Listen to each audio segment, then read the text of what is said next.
CBS News senior national security analyst Juan Zarate is in Washington. Juan, good to see you. At least 290 people have been killed in attacks claimed by or linked to ISIS over the past week, all over the world, as the Muslim holy month of Ramadan ends tomorrow. Now, because these attacks keep happening, what needs to change when it comes to defeating ISIS and its growing influence of terror cells?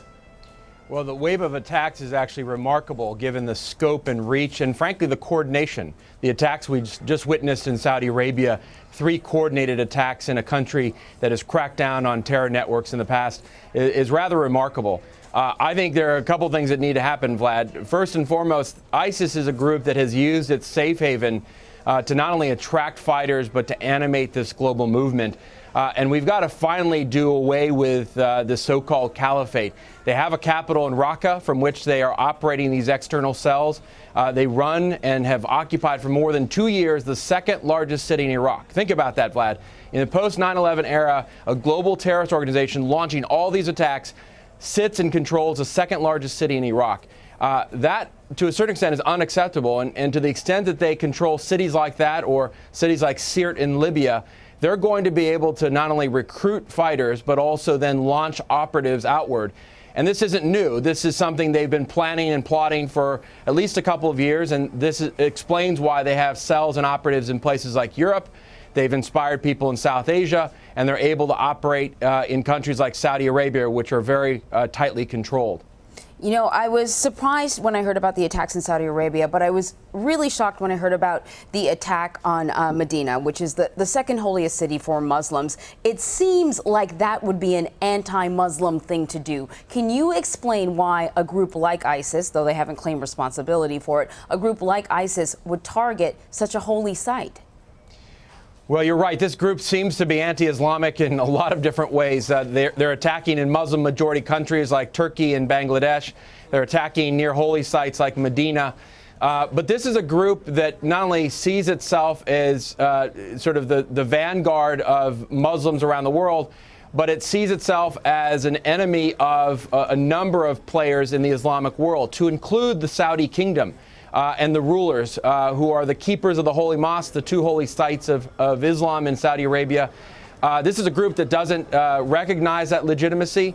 This is also a group that during the month of Ramadan, instead of peace and prayer, they're calling for attacks and bombings. And so this is a group that has consistently demonstrated a willingness to kill Muslims and non-Muslims alike, and to declare those that don't believe what they believe and certainly aren't a part of their group as enemies, be they Shia, be they other Sunnis, be they Christians. It doesn't matter to them. They're going to attack. And in Saudi Arabia, you saw the 3 key sites for them that they attacked. Near the American consulate, they don't like the United States, obviously. Near Medina, attacking security forces and killing Saudi security forces. And then a Shiite mosque in the eastern provinces of Saudi Arabia. They don't like the Shia. So this is a group that is against just about everybody, and certainly in the minds of most moderate Muslims doesn't represent the faith. Yeah, you know, Juan, it's interesting listening to you talk about that and the differences between perhaps al-Qaeda and now ISIS. Osama bin Laden, when he franchised al-Qaeda, the idea was that he had some specific demands that he wanted. For example, he wanted U.S. troops out of Saudi Arabia. Mohammed Atta, one of the bombers of the 9/11 attacks, ate at Pizza Hut and went to Walmart.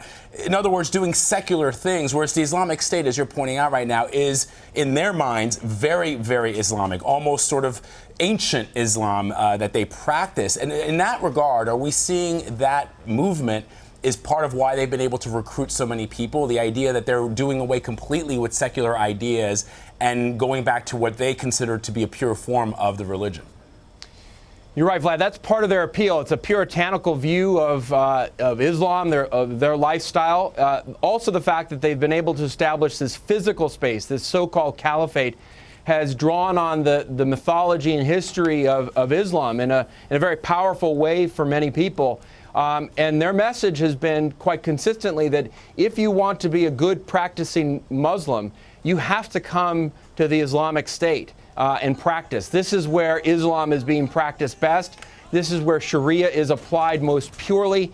And this is where you can fulfill your dreams and sense of being. This is why they've recruited not just men, but also women. They're trying to attract families. It's why they're running schools.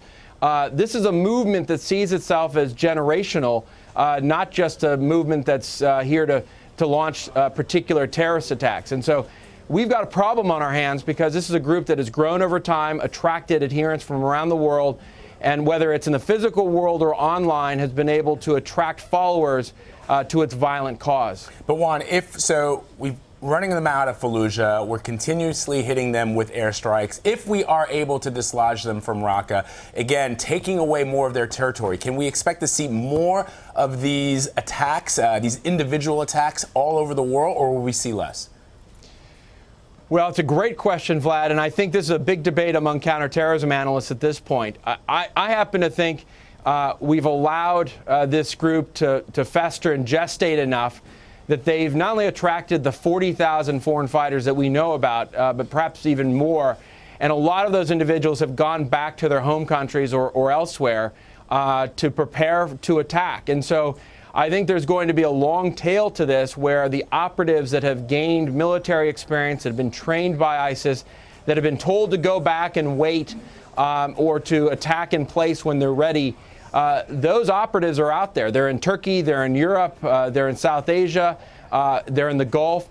And so we're going to see, regardless of what we do at this point, I think a tail of attacks. That said, I think we've got to get rid of those safe havens, because if we don't, they're going to continue to attract recruits. They're going to continue to strategize and innovate. And I worry most, Vlad, about their ability to adapt, not just in terms of terrorist attacks now, but what we may see in the future. That's the real danger of this group, their ability to animate, adapt, and inspire. All right, Juan Zarate in Washington for us today. Juan, thank you. Thank you, Vlad.